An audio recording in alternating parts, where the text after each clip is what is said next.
Greetings, fiends. It's your old pal Horror Mike. It happened again, kind of.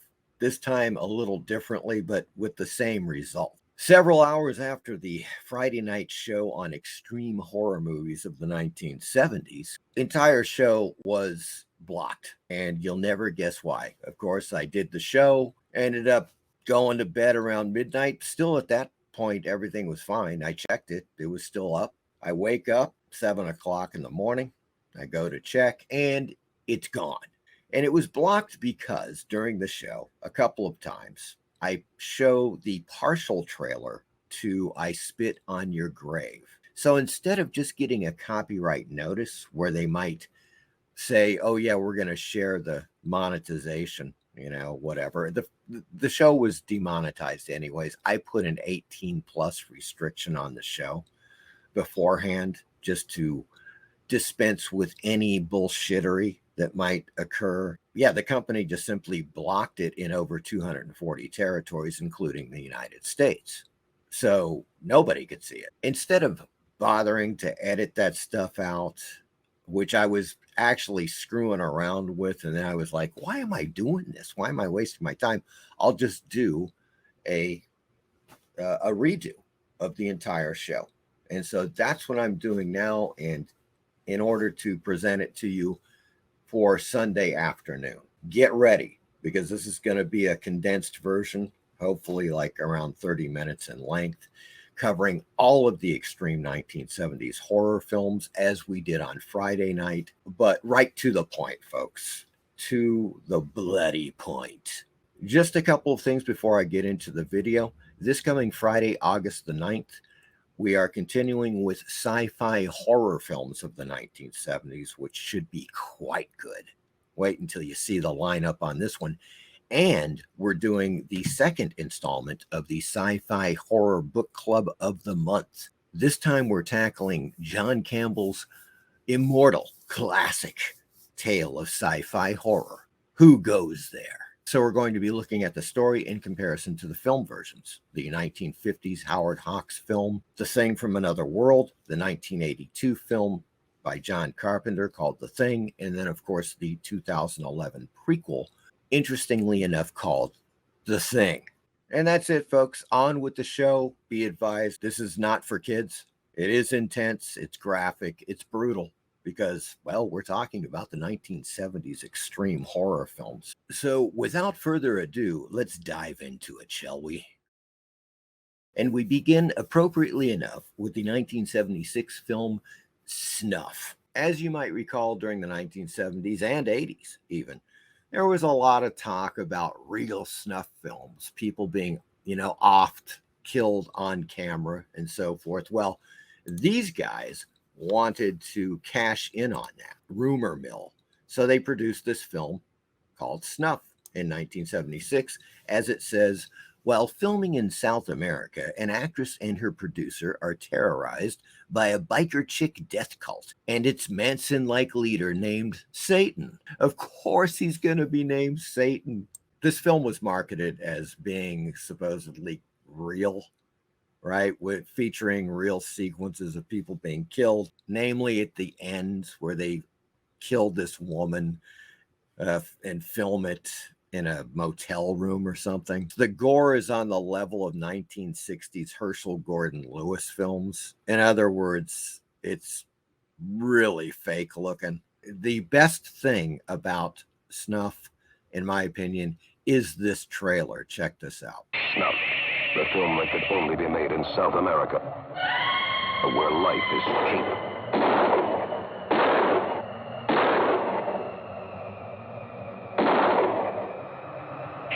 Snuff. Next up, we have Redemption with the Texas Chainsaw Massacre 1974. Tobe Hooper's great landmark film of total terror. As it says, after a run-in with a group of cannibals, a young woman and her friends are terrorized by Leatherface and his chainsaw in this classic slasher that I couldn't disagree with more. I do not consider it a slasher film whatsoever. I don't know where the hell they get that from. Slasher films came in the late 70s and then throughout the 80s. This is not a slasher film. This is an American classic of horror, with the exception of, a couple of people getting smacked in the head with a sledgehammer. That's it. There's no gore to speak of. And there's no nudity in this film.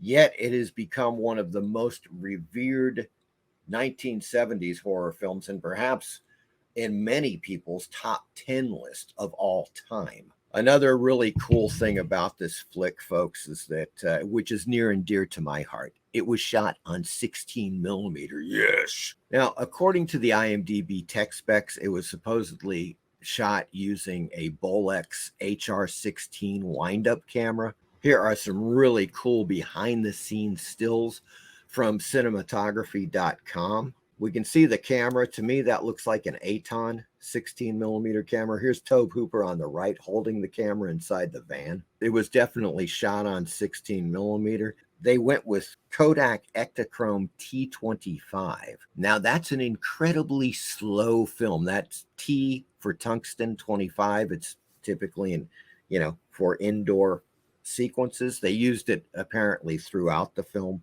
And one of the reasons why that I could guess is that it has an extraordinarily fine grain. If you light it correctly, you're going to get an incredibly clean picture.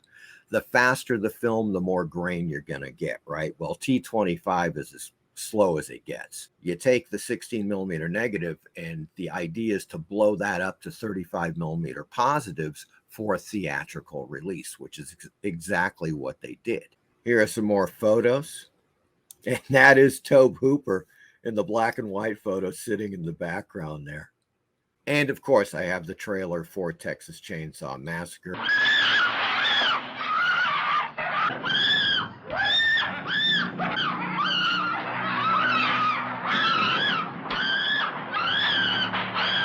Next up, we have Last House on Dead End Street. This flick, folks, was simply a cash-in on Last House on the Left. I mean, they're trying to, obviously, what they're trying to do here is cash in on the success of Last House on the Left, which was made in 1972. This is a 1973 film, even to the point where they're saying, it's back. The evil that had you screaming, it's only a movie. Yeah, they're trying to make it look like Last House on Dead End Street is some kind of a sequel to Last House on the Left. Next up, the film that got the entire Friday night show blocked. Yes, that was I Spit on Your Grave from 1978. I showed the partial trailer a couple of times, and that was enough to have the entire show blocked by the company, right? So I got the notice several hours later, discovered that whole damn show was blocked because of this damn trailer. So needless to say, folks, we're not going to be watching the trailer, but let's look at the particulars anyways. I Spit on Your Grave, 1978. The 1978 horror shocker about a writer at a backwoods cabin who is sexually assaulted by local savages and later returns to strike each of them down. And it should be noted that, of course, in the 21st century, there were at least 3 or 4 films they remade I Spit on Your Grave. Then they did, I believe, 3 more films after that to, well, once again, cash in. Now let's move on to an early classic by Abel Ferrara, of course, 1979's The Driller Killer. I do like this film a lot. It's just such a gritty New York horror flick.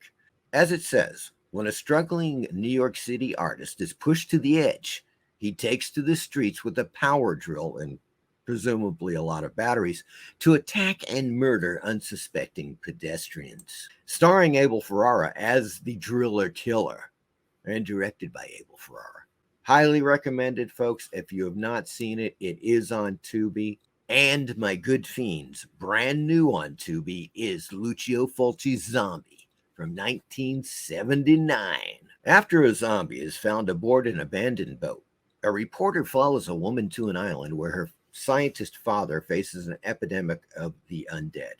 Actually, it's not her father. It's the scientist that worked for her father. But I digress. Starring Ian McCulloch, Tisa Farrow, who I consider to be definitely the hotter of the two Pharaohs, if you know what I mean. And I think that you do. And Aretta Gay. Yes. We won't soon forget Aretta Gay, shall we? She is the hot, curly-haired brunette that famously goes nude scuba diving and encounters a zombie under the water who promptly begins battling a shark. Yes, in one of the most incredible scenes. The special makeup effects are fantastic. I love the way the zombies look, the way they move. They are so creepy. And as far as zombie films, folks, the way I put it is Night of the Living Dead #1, Return of the Living Dead, Dan O'Bannon's 1985 film #2, and Zombie by Lucio Fulci #3. If you haven't seen Zombie, I highly recommend it, but get ready. Okay, here's a trailer that's just a little taste of things to come in Zombie.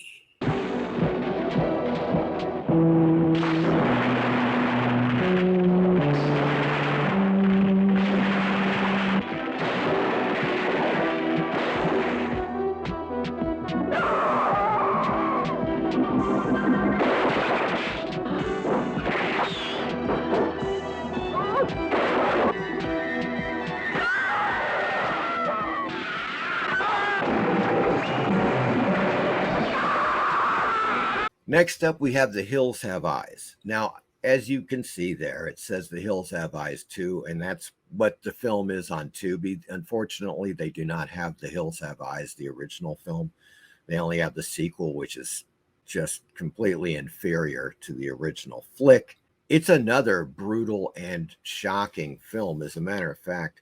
But here's a bit of the trailer for the original fantastic Wes Craven film, The Hills Have Eyes, from 1977.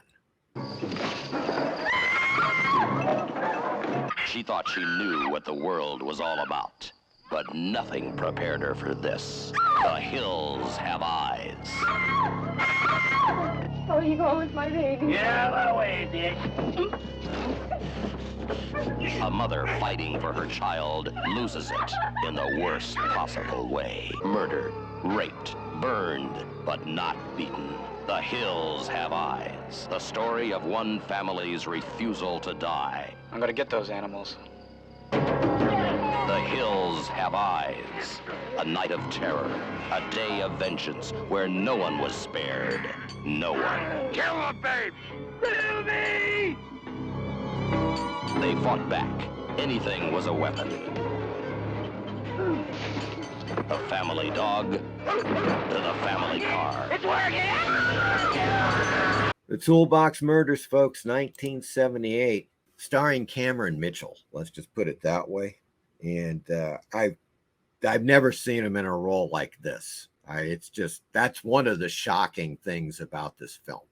As it says, a murderer terrorizes an apartment complex using household tools to claim his victims. When his sister disappears, Joey vows to track down the killer. It's brutal.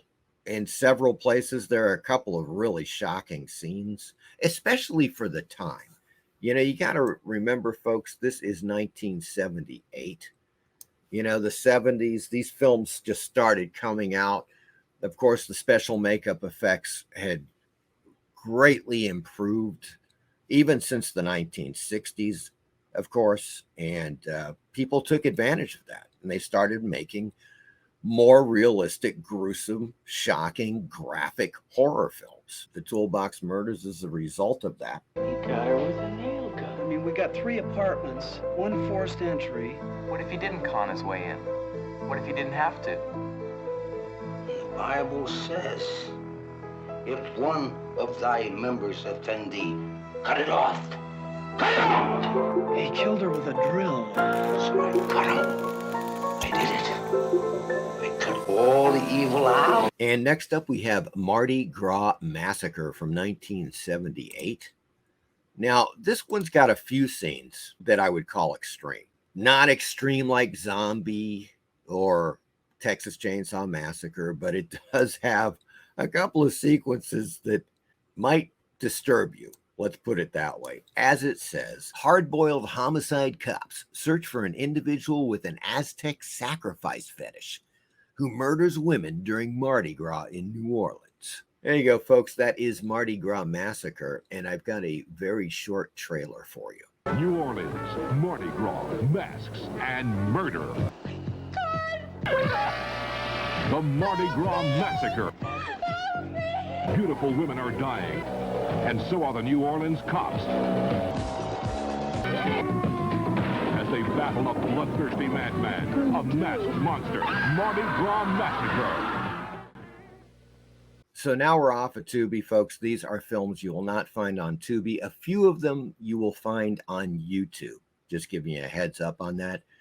And of course, we have to go back to 1972 and Wes Craven's The Last House on the Left.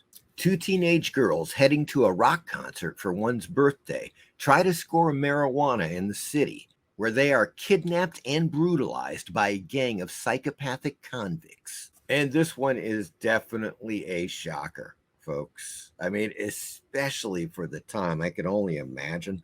Even seeing it later it was like the late 70s or early 80s when I saw it for the first time, as a teenager.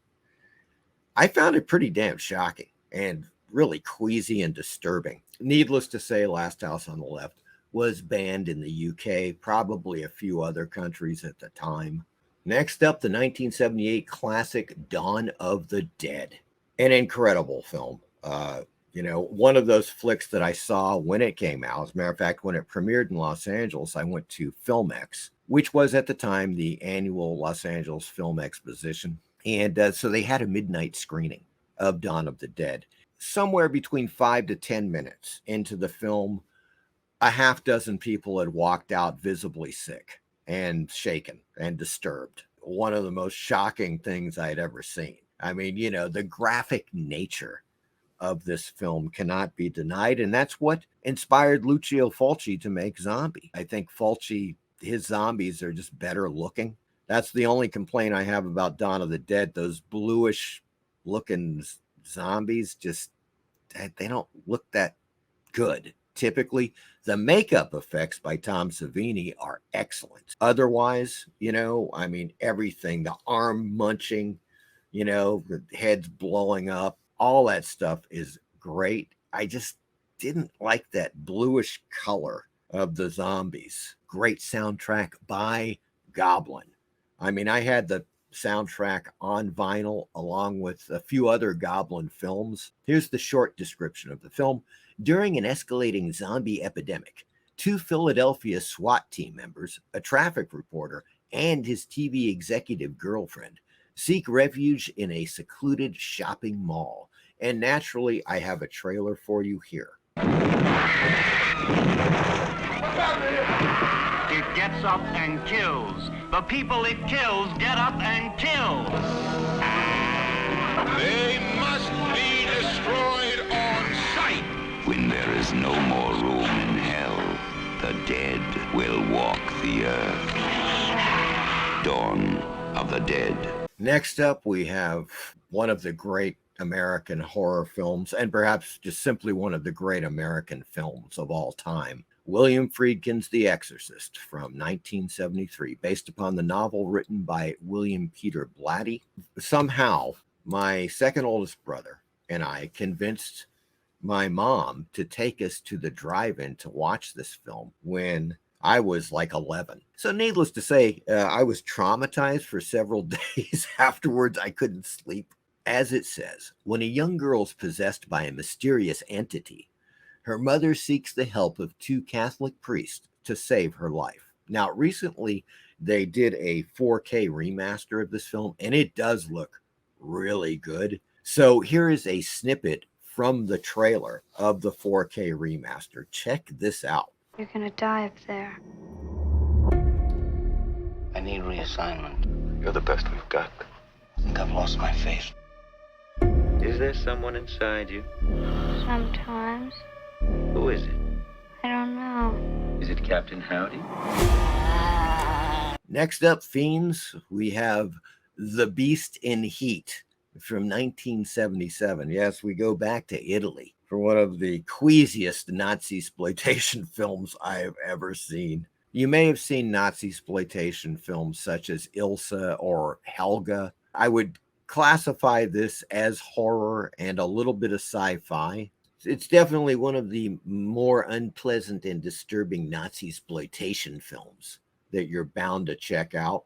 A beautiful, nefarious senior female SS officer / doctor creates a genetic mutant human hybrid.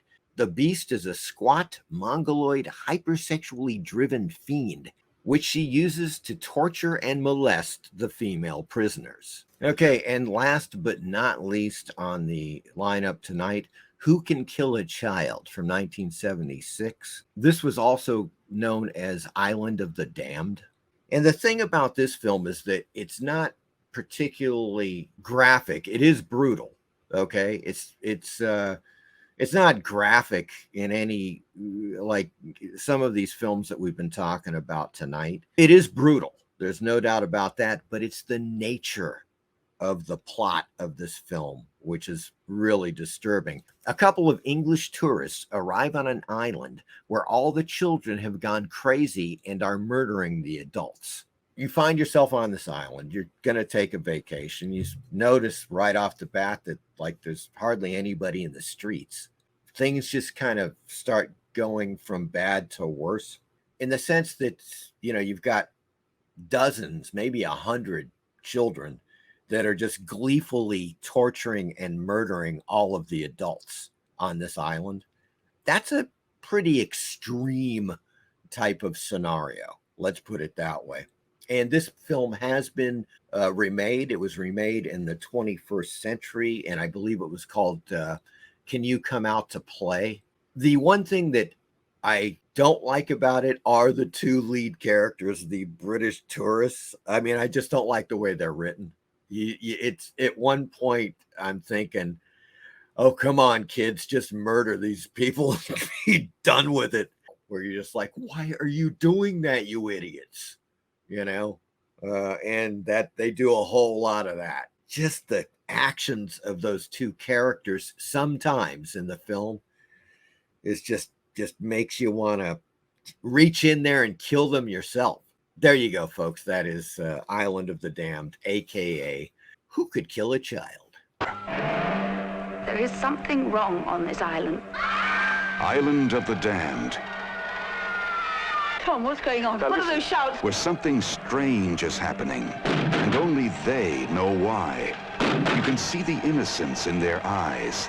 What you can't see is the evil in their hearts. Scream! We're getting out of here, we're gonna run. Island of the Damned, where a dream vacation becomes a nightmare.